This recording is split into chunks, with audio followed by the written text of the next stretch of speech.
ದಲಿತ ಪರ ಸಂಘಟನೆಯಿಂದ ಬೃಹತ್ ಪ್ರತಿಭಟನೆ. ಡಾಕ್ಟರ್ ಬಿಆರ್ ಅಂಬೇಡ್ಕರ್ ಅವರ ಬಗ್ಗೆ ಲಘುವಾಗಿ ಮಾತನಾಡಿರುವ ಕೇಂದ್ರ ಗೃಹ ಸಚಿವ ಅಮಿತ್ ಶಾ ವಿರುದ್ಧ ದಲಿತ ಪರ ಸಂಘಟನೆಗಳ ಪ್ರತಿಭಟನೆ.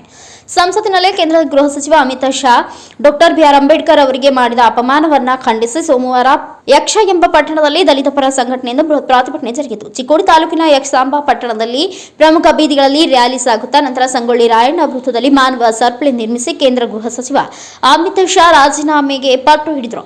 ಅಮಿತ್ ಶಾ ರಾಜೀನಾಮೆ ನೀಡಬೇಕು ಎಂದು ಉಪ ತಹಸೀಲ್ದಾರ್ ಮೂಲಕ ರಾಷ್ಟ್ರಪತಿಗಳಿಗೆ ಮನವಿಯನ್ನು ಸಲ್ಲಿಸಿದರು. ಇದೇ ಸಂದರ್ಭದಲ್ಲಿ ಮಾತನಾಡಿ ದಲಿತ ಮುಖಂಡರು ಸದನದಲ್ಲಿ ಕೇಂದ್ರ ಗೃಹ ಸಚಿವ ಅಮಿತ್ ಶಾ ಡಾಕ್ಟರ್ ಬಿಆರ್ ಅಂಬೇಡ್ಕರ್ ಅವರಿಗೆ ಅವಮಾನಕರವಾಗಿ ರೀತಿಯಲ್ಲಿ ಮಾತನಾಡಿರುವುದು ನಿಜಕ್ಕೂ ಖಂಡನೀಯ. ಕೂಡಲೇ ನೈತಿಕ ಹೊಣೆ ಹೊತ್ತು ಅವರು ರಾಜೀನಾಮೆ ನೀಡಬೇಕು ಎಂದು ಆಗ್ರಹಿಸಿದರು. ಈ ಸಂದರ್ಭದಲ್ಲಿ ವಿನೋದ್ ಚಿತಳೆ, ವಿದ್ಯಾಧರ್ ಚಿತಳೆ, ಸುರೇಶ್ ಅಂಕಳೆ, ರಾಕೇಶ್ ಮಾಳ್ಗೆ, ಶ್ರವಣ್ ತಳ್ವಾರ್, ಕಾರ್ತಿಕ್ ಮಾಳ್ಗೆ, ಪ್ರಕಾಶ್ ಕಾಂಬ್ಳೆ ಸೇರಿದಂತೆ ಇನ್ನೂ ಅನೇಕರು ಉಪಸ್ಥಿತರಿದ್ದರು.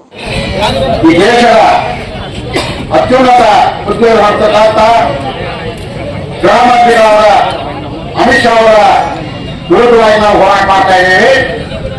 ದಿನ 17/12/2024 ಅದು ದೇಶದ ಪಾರ್ಲಿಮೆಂಟ್ನಲ್ಲಿ ಅವರು ಬಾಬಾ ಸಾಹೇಬರನ್ನ ಅವಹೇಳನ ಮಾಡಿದ್ದಾರೆ.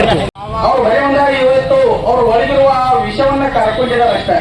ಆದರೆ ಆ ವಿಷ ಅವರ ಒಳಗೆ ತುಂಬಿದಂತ ಪಾರಂಪರಿಕವಾಗಿ ತುಂಬಿದಂತ ಆ ಸಿದ್ಧಾಂತ ಏನಿದೆ, ಮನುವಾದಿ ಸಿದ್ಧಾಂತ, ಆ ಸಿದ್ಧಾಂತದ ವಿರುದ್ಧ, ಆ ತತ್ವದ ವಿರುದ್ಧ ನಮ್ದು ಹೋರಾಟ ಇದೆ.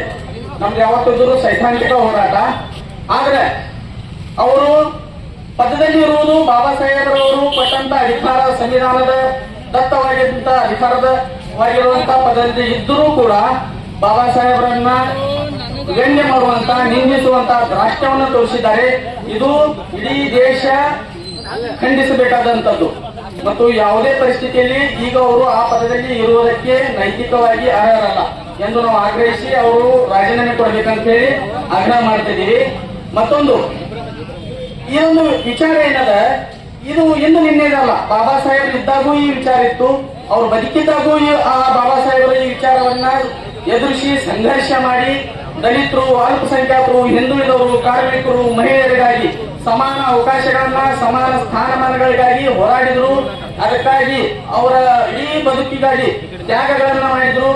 ಅವರ ರಾಜಕೀಯ ಬದುಕನ್ನು ಕೊನೆಗೆ ರಾಜೀನಾಮೆನೂ ಕೊಡಬೇಕಾಯ್ತು ಅವರು ಮೊದಲ ಕ್ಯಾಬಿನೆಟ್ನಲ್ಲಿ. ಅದಕ್ಕಾಗಿ ಹಿಂದೂ ಕೋಡ್ ಬಿಲ್ ಸರಿಯಾಗಿ ಅನುಷ್ಠಾನ ಆಗಲಿಲ್ಲ ಅಂತ ಹೇಳಿ ಯಾವತ್ತು ಈಗ ಹಿಂದೂ ಕೋಡ್ ಬಿಲ್ ಮಾಡ್ಬೇಕಂತ ಹೇಳಿ ಏನ ಆಗಿತ್ತು ಬಾಬಾ ಸಾಹೇಬರ ಮನಸ್ಸಿನಂತೆ, ಅದಾಗಲಿಲ್ಲ ಅಂತ ಹೇಳಿ ಅವರು ನೊಂದ್ಕೊಂಡ್ರು. ಈ ದೇಶದ ಹೆಣ್ಮಕ್ಕಳಿಗೆ, ಈ ದೇಶದ ದಲಿತರಿಗೆ, ರೈತರಿಗೆ, ಕಾರ್ಮಿಕರಿಗೆ ನಮ್ಮ ನ್ಯಾಯ ಕೊಟ್ಟ ಮನುಷ್ಯ ರಾಜೀನಾಮೆ ಕೊಟ್ಟು ಹೊರಗೆ ಬಂದ್ರು. ಅದೇ ನೋವಿನಲ್ಲಿ ಅವರು ಜೀವನವನ್ನ ಕೊನೆಗೊಳಿಸಿದ್ರು. ಆದ್ರೂ ಬಾಬಾ ಸಾಹೇಬರು ಕೊಟ್ಟಂತ ಸಂವಿಧಾನದಿಂದ ಇವತ್ತು ಒಂದಷ್ಟು ನಾವು ಅಲ್ಪಸಂಖ್ಯಾತರು, ಹಿಂದುಳಿದವರು, ದಲಿತರು ಒಂದಷ್ಟು ಸಣ್ಣ ಗೌರವದಿಂದ, ಮರ್ಯಾದೆಯಿಂದ ಬದುಕುವಂತಾಗಿದೆ. ಅಲ್ಲೆಲ್ಲೋ ಇಲ್ಲೆಲ್ಲೋ ಅಂತೇಳಿ ಇವತ್ತು ಯಾವ್ದಾದ್ರು ಸರ್ಕಾರಿ ಇಲಾಖೆಗಳಲ್ಲಿ ಅಲ್ಲಿ ಇಲ್ಲಿ ನಾವು ಅಷ್ಟು ಹೋಗೋದಕ್ಕೆ ಸಾಧ್ಯ ಆಗಿದ್ರೆ ಅವರು ಕೊಟ್ಟಂತ ಸಂವಿಧಾನದ ಬಲದಿಂದ ಮಾತ್ರ ಸಾಧ್ಯ ಆಗಿದೆ. ಹೊರತಾಗಿ ಯಾರು ನಮ್ಗ ಭಿಕ್ಷೆ ಅಂತ ಹೇಳಿ ಬರಿಪ ಅಂತೇಳಿ ಅಂತ ಕೊಟ್ಟಿಲ್ಲ. ಬಾಬಾ ಸಾಹೇಬರ ಬಲದಿಂದ, ಅವರ ಸಂವಿಧಾನದ ಬಲದಿಂದ ನಾವು ಇವತ್ತು ಎದೆ ಭಿಕ್ಷೆ ಮಾತಾಡ್ತಾ ಇದ್ದೇವೆ ಅಂದ್ರೆ ಅವರ ಆ ಭಿಕ್ಷೆ ಇವತ್ತು ನಮ್ಗ.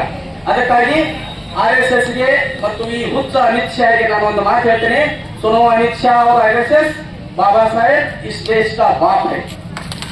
ಅವಹೇಳನಕಾರಿ ಮಾತನಾಡುವುದು, ದೇಶದ ಕಾನೂನು ರಚನೆ ಮಾಡುವಾಗ ಗಾಂಧಿ, ನೆಹರು ಎಲ್ಲ ಪ್ರತಿನಿಧಿಗಳು ಇದ್ದರು.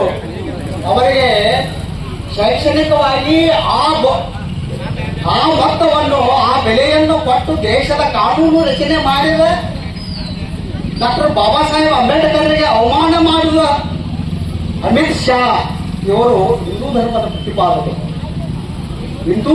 ಪ್ರತಿಪಾದಕರು. ಈ ದೇಶದಲ್ಲಿ ದಳಕರಗಳನ್ನು ವಹಿಸಿ ಬಂದ ಆರ್ಯರು ಇವರು. ದೇಶದ ಒಡೆಯರು ನಾವು, ಈ ದೇಶದ ಒಡೆಯರು ಈ ಪ್ರಜೆಗಳು. ಈ ದೇಶದ ಸಂಪತ್ತು ತಿಂದು ಅಸ್ತವ್ಯಸ್ತ ಮಾತಾಡಿದ ಅಮಿತ್ ಶಾ ಅವನು ಸಂಸತ್ತಿನಲ್ಲಿ ಕಾಯಬಾರದು, ರಾಜೀನಾಮೆ ನೀಡಬೇಕೆಂದು ನನ್ನ ಈ ಒಂದು ಭಿನ್ನವ ಇಷ್ಟೇ ಹೇಳಿ